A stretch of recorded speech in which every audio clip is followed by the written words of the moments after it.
Hey guys, Pat here, and today I'm bringing you a review of my previous camera that I used to make these YouTube videos, the HDR CX405 from Sony, my friends. This is it, the box. I kept the box just in case I wanted to do a review because, you know, I was using the camera first of all, so I couldn't really do a review. But now that I've got the Nikon here that is going to be doing the recording, I can finally review it and actually give a better opinion, I suppose, to using this camera as a actual video camera instead of what people do nowadays is what I'm doing now, is using a DSLR camera as a video camera.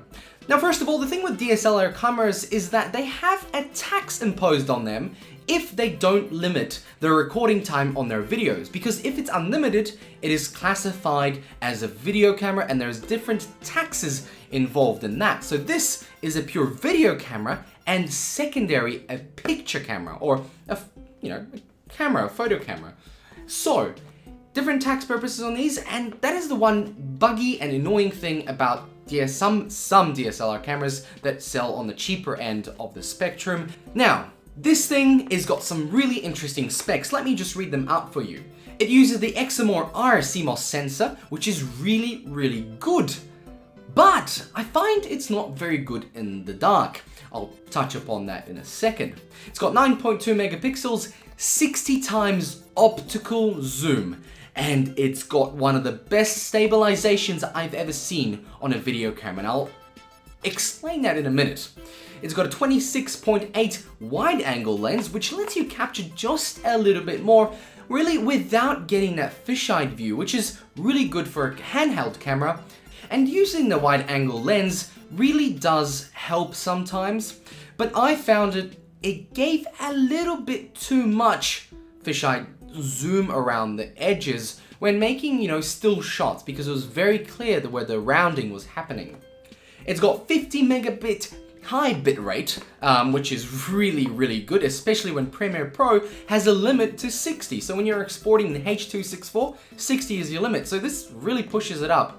And if you want to get cool quality, you really have to push that forward.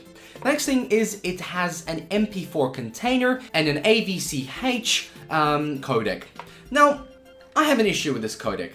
When I was exporting, the problem was that I was putting it into Premiere to edit the videos, I was only able to get the video. There was no audio. Not that I needed the audio, because the microphone on this is absolute rubbish and should only ever be used as a last resort.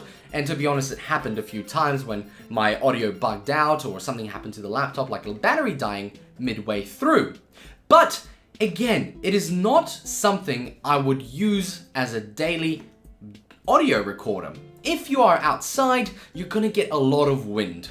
And then when you export it into Premiere Pro to do some editing, you're gonna have to do something like grab a file format program, export just the audio, and then put it back into Premiere Pro. That works fine. So I had to do that a few times, didn't like it, bit tedious. But when using a separate recording device, make sure you do those lovely little 3 claps, and then you can sync up any audio with it. So that was one thing. The next thing is the resolution that you can record with it. Now, it was 1080p. That's all I wanted. I'm not going to record in 4K. I don't think I need to. It's beautiful and all, but I think 1080p is still where it's at for YouTube, especially when you're streaming. In Australia, our internet is pretty darn rubbish. So 1080p, but at 50 frames, which is a bit of a pain when you're doing maybe gaming videos and adding in 60 frames of gameplay. So when you're recording at 1080 60 and you've got video that comes out at 50, it's a pain when you're trying to sync the audio, and sometimes in the start it's perfect, you get to the end and you're out of sync.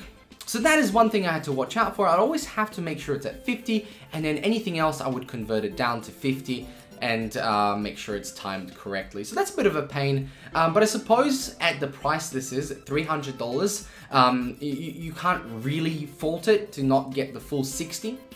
But all in all, I think it's a pretty good camera.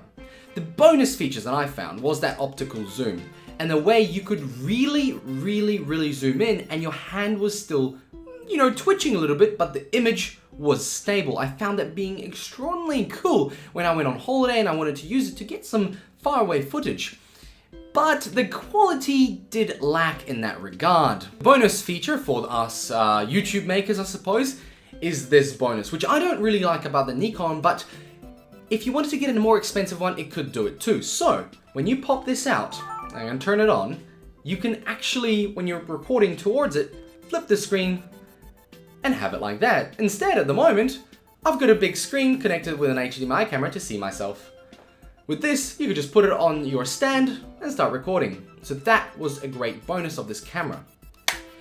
The micro SD card in it is also a very good bonus, means it can, you know, they're cheaper than bigger SD cards, I found anyway, and actually a lot more resourceful in the sense that you can use it with your phone, for example. So you can buy a bigger one for this one and upgrade your phone, or use the one when you're just switching in and out. So it's pretty compatible with a lot of things. The other thing is the battery. Battery doesn't last too long, so whenever I was recording on the spot, I usually had it plugged in. Not the worst thing ever, but you know, when you're going out somewhere and having to, for example, you know, record a long day or holidays, anything like that, be wary of having battery. Now the interesting thing with this is that I actually broke off a little bit of bit there, and it can actually fit another spare battery. So you can keep it inside there, swap it out. But this was actually, you know, blocked.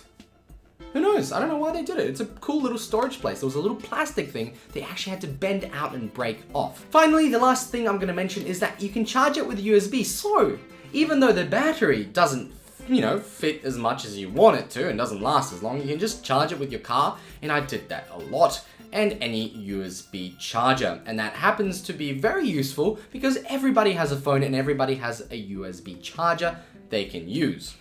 And you'll never lose the cable because it fits right in there. There we go. Some bonus features that this has is a mini HDMI out, and that's it really. That's the bonus feature. So you can put it into the TV and you can play things back. But you cannot do both at the same time. You can't have a live view. So guys, if you're ever thinking about getting a family camcorder, this is pretty good. If I was to give it a rating out of 10, I'd say 7. Value for money, and you get very nice quality image. If you want to use this for more professional use, maybe even amateur use, not necessarily the best recommendation. If you're going to use it for YouTube, also not the best recommendation. But if you're trying to get into it and you want to see if YouTube is for you, or anything, any amateur videos, you know, video projects are for you, recommend it. Have a go, play with it, and you will learn a lot more by using cameras like this that are featureless, and you'll learn a lot more because you'll have to work out how to fix everything after the fact. Then when you do get a new camera, you'll be able to make sense of all the features that it comes with. Guys, thank you very much for watching. Let me know what you think of this camera. If you have it, let me know what you thought about it. I'm going to keep this camera because I'm going to use it when I go on a road trip and record something, and I found the Nikon to be too bulky, so it's a very good stand camera to do some YouTube videos, but not so much a go around. But it does take good pictures, and this actually particularly does very good pictures. Not as good as a Samsung Galaxy 6 or a 7, however. Thanks for watching, and I'll see you next time.